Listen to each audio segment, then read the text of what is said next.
So Levi Brous turned 17 this week, which means not only that I am officially old, because David and I met when we were 17 years old, but also, if you do the math, it might indicate to you that I gave birth the same week that President Obama was inaugurated in 2009.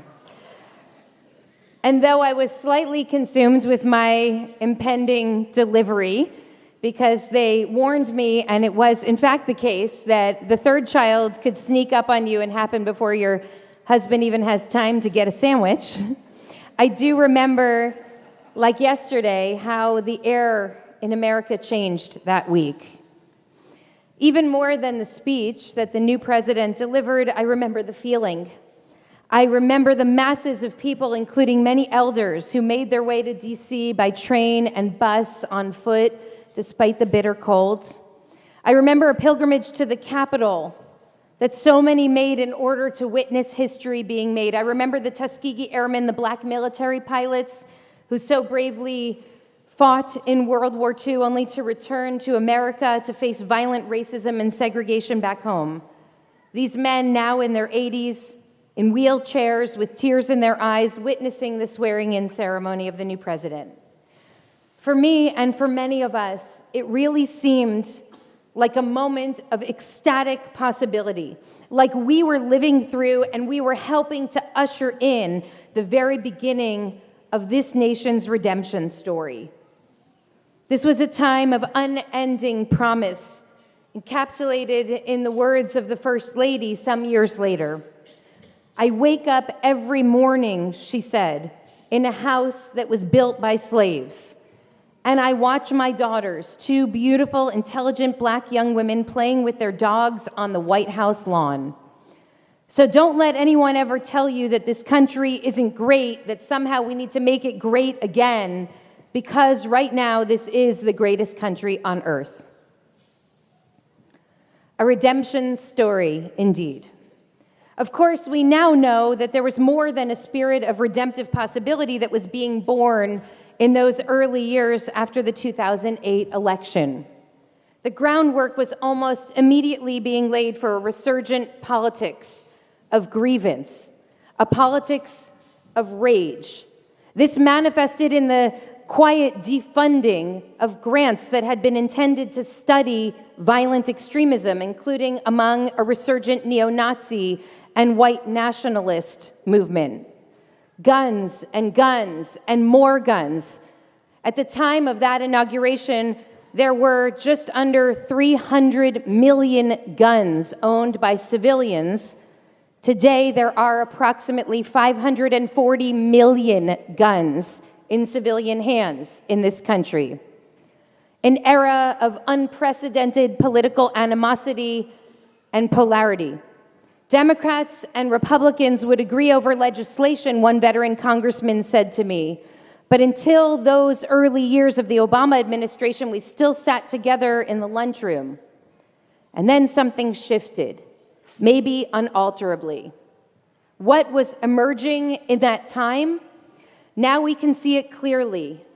An unrelenting rejection of the aspirational politics of hope and change, the promise that America could engage in a real reckoning and could become a true beacon of multiracial democracy, rooted in the rule of law and just society, with all the people sharing rights, responsibilities, and opportunities. And in its place, this politics of rage and revenge, a nostalgic fantasy of a return to a time of American world dominance, as if power, prosperity, and moral right were the birthright of white, heterosexual Christian men and them alone. A politics that is less a vision for the future than an attempt to sanctify a deliberately contorted version of what was, in fact, a truly flawed past. All of this is the backdrop to what is now manifesting in broad daylight on our city streets. Perhaps the greatest indicator of where we were headed was the often repeated analysis after the 2017 Charlottesville riots over the removal of the Robert E. Lee statue. This time, people said, The white nationalists aren't even wearing hoods because they no longer feel that they need to hide. On Thursday, a man in Minneapolis was immobilized on the street, held down by several agents of the state at once. He was unarmed, he posed no threat to anyone, but nevertheless, another agent came over and sprayed a chemical irritant directly into his face. Maybe you saw the video. The day before, a 5-year-old child, Liam Conejo Ramos, please say his name, Liam Conejo Ramos, was abducted by ICE agents while being driven home from preschool by his father. He was then forced by agents to knock on his own door in order to lure other family members out of their home. A 5-year-old child used as bait for a sting operation on his own family. By the day's end, both Liam and his father, who is legally pursuing asylum status in this country, had been shipped out to Texas, where they await deportation. You probably saw the video of the man who was handcuffed and dragged from his home through the snow in his underwear. That man is a naturalized U.S. citizen, though that hardly seems to matter to the officials who barged into his house, guns drawn, without a warrant. A couple of weeks ago, I was invited to speak alongside a colleague whom I both like and respect, though we differ on nearly every important matter, about the role of the rabbi in these trying times.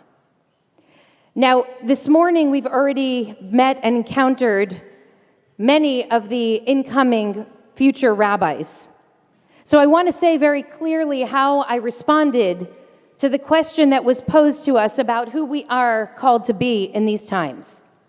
I shared that I believe that our work is to dive deeply into our traditions so that we can discern, translate, and activate the wisdom of our tradition to honor the humanity of every single person and image of God. That we are called to learn to turn to one another with love, even when our hearts are broken with fear and trauma. And that we are called to work to find courage in even the darkest moments so that we might inspire our people to join hands and push back against that darkness together. My colleague responded that I was elegantly monocausal. He suggested that I was inappropriately using the pulpit to preach politics. Elegantly monocausal. I've been wondering what my monocause actually is. Humanity? Love? Human dignity? Is it my stubborn obsession with building a society in which the dignity of our neighbors is not trampled on the streets and then lied about in the halls of power? I haven't been able to shake it, as you can hear. And I legitimately wonder how it is that we are supposed to talk about religion and not politics when our Torah offers us the most daring political story, the story of a people who, after generations of being demeaned, degraded, and denied, partner with God to demand their freedom, their dignity, and their lives. 7 times in the Torah, Moshe and Aharon, Moses and Aaron go before Pharaoh, and they say, "Let my people go. Mipanai shalachami ve'avaduni," so that they might serve God in the wilderness. Now, why can't those people worship God in Egypt? Why must they physically leave the place of their enslavement in order to serve God? Because you cannot serve God and Pharaoh at the same time. Do you hear what I'm saying? It is not possible to serve both God and a tyrant simultaneously. This is a message that I wish that our white Christian nationalist fellow citizens could hear. This is a message that I wish every religious supremacist, including our own, could hear. The worship of God and the worship of power are fundamentally incompatible. You must choose one or the other. What does it mean to read the story of Sefer Shemot, the story of the book of Exodus, and not yearn to understand its implications in our time. I got hung up this week as I studied the parashah amid reports of the rising tide of state-sponsored violence on our streets. I got hung up on one peculiar interpretation that emerges from this narrative. Egypt is bracing for the 10th and worst plague, when the angel of death will strike down every firstborn, leaving no home untouched. Anguish will spread throughout the land. The people will cry out with a grief that is so profound, so pronounced, that Pharaoh will run through the streets to find Moshe and Aharon, begging them to take the Israelites and get up and go out from this place. But before that terrible plague descends upon the land, there is an interruption in the narrative and a series of seemingly perhaps random halachic mandates. Some of them have to do with the way that we will tell this story to future generations. All of them, the text says, to be maintained as an eternal decree that we must celebrate.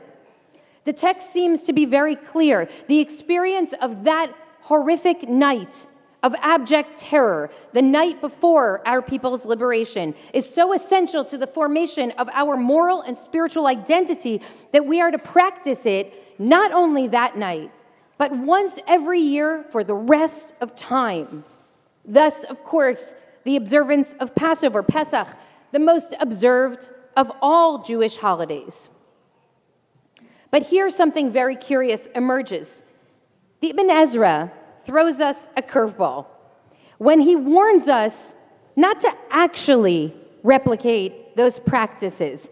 This, he says, was really a one-time commemoration, only in Egypt, only that night. There were, however, he says, some people who read this literally, the Jews of Argalan. The Jews of Argalan. You ready for this? He writes that these people were to'ei ruach, spiritual errants, who took the Exodus from Egypt story so seriously that every year they would literally get up from their land on the 15th day in memory of the Exodus, and they would leave. And he mocks them for taking this practice so seriously. I have to tell you, I don't know anything about the Jews of Argalan. They seem to live primarily in Ibn Ezra's imagination because I found almost no other evidence of their very existence. But listen to this story. Here we have an incredibly prominent rabbi who is living in a deeply unstable time, a time of mass conversion and mass exile of the Jewish population, who warns, nevertheless, against those Jews who take Torah too seriously, who work to apply the narrative force of our text to the struggles of their time. There is in our radical, revolutionary tradition, of course, a deeply conservative through line. Stay the course, stay alive.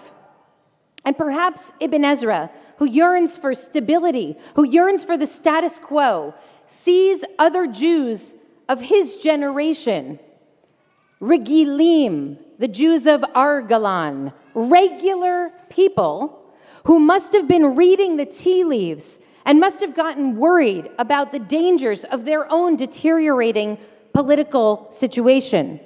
Perhaps he worries that these people are overreacting, taking Torah a little bit too seriously, getting a little too political, monocausal. But perhaps Ibn Ezra's contemporaries in Argalan believed, as I do, and as many of us in this room do, that our tradition has simply not survived thousands of years of exile and persecution and dispersion in order to be muted precisely when it matters most. The text is very clear. In the battle between tyranny and liberation, God stands on the side of the oppressed, ready to walk with us, to talk with us, to sing with us, to pray with us, marching up to Freedom Land. That liberation cannot be achieved without human intervention. God makes miracles happen, but those miracles manifest in the form of human acts of courage and clarity and solidarity. And to manifest that courage, we must be ready. Our text cries out to us at any moment, at literally any moment. We might be witnessing the inflection point between the world as it is and the world as it must be.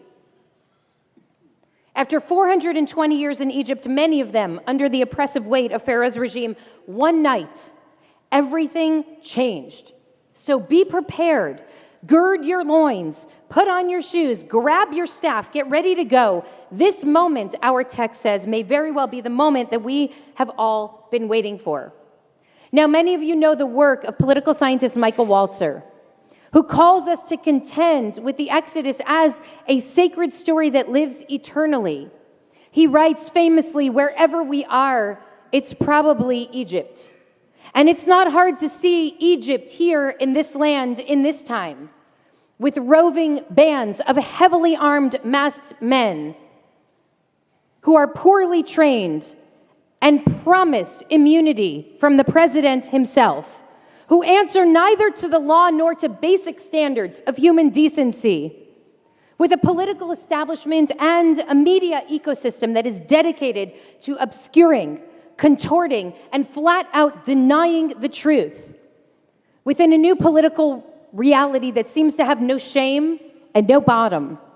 How quickly have we descended from a politics of aspiration to one of capitulation, with the most powerful senators and CEOs and university presidents falling in line rather than fighting for our democracy and even for our lives.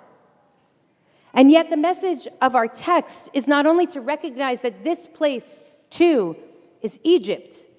It is to remember, as Walzer writes, that there is a better place, a world more attractive. There is a promised land, and the way to that land is through the wilderness. And there is no way to get from here to there except by joining together and marching. Taking that seriously may make us a little too much like the Argolans for Ibn Ezra's comfort. It may make us a bit too political in some people's eyes. But to take Torah seriously means not only to rise when this scroll emerges from the ark and reach out to kiss it when it passes and fast when it falls, but to hear and to heed its eternal call. To translate its timeless message into our time, to see in our sacred text a mirror that we must hold up to the most difficult moral dilemmas of our time. A person who claims to be religious, but finds a way to justify the abduction of a 5-year-old child is a heretic, a danger to America and an embarrassment to his faith. An advisor to the emperor who remains silent rather than voice his objections is a coward who will ultimately suffer the same fate that Pharaoh's own advisors suffered. A faith community that raises its voice with fierce urgency may pay a steep price, but that community will be in the moral right. Love is political. To take Torah seriously, to take seriously an ethic of love, is to strive to manifest our values not only in our homes and in our shuls, but also on our streets. That is a call that comes with vast implications, particularly in precisely the moment that our country is being transformed before our eyes, crossing the threshold from a flawed democracy to a fascist state. But please hear me. I am not overreacting. We are not overreacting. We are underreacting. Where 1,000 people show up to block the raids, what if there were 100,000 people? Where Minnesota, one state, successfully pulled off the largest labor action in that state's history, a strike across the state, school closures, no businesses, etc. What if all 50 states did? Whereas one European leader urgently voiced his concerns over the overturning of the liberal world order. What if they all did? This week, I am begging us, please take seriously the model of those Jews of Argalan, those who read in our Torah a call to sacred preparedness, to treat every moment as if it were the moment that mattered, the moment that all of our lives have been leading to. This week, I urge us to follow the lead of the faith leaders and the community activists of Minneapolis, St. Paul, people who put their bodies on the line in negative 10-degree cold and insisted we will not capitulate. On the street and in churches and in shuls across the country, another ethic is being born right now, and it is an ethic of love, an ethic of care for our neighbors, an ethic of interconnectedness. This ethic echoes the promise of another era in American history, one that now seems like ages ago, but my boy's only 17, so it wasn't actually that long ago. That promise remains unfulfilled, but it can be achieved. This I know, because there is a better place, a world more attractive, a promised land. And the way to that land is through the wilderness. And there is no way to get there from here except by joining together and marching. I invite you to please rise.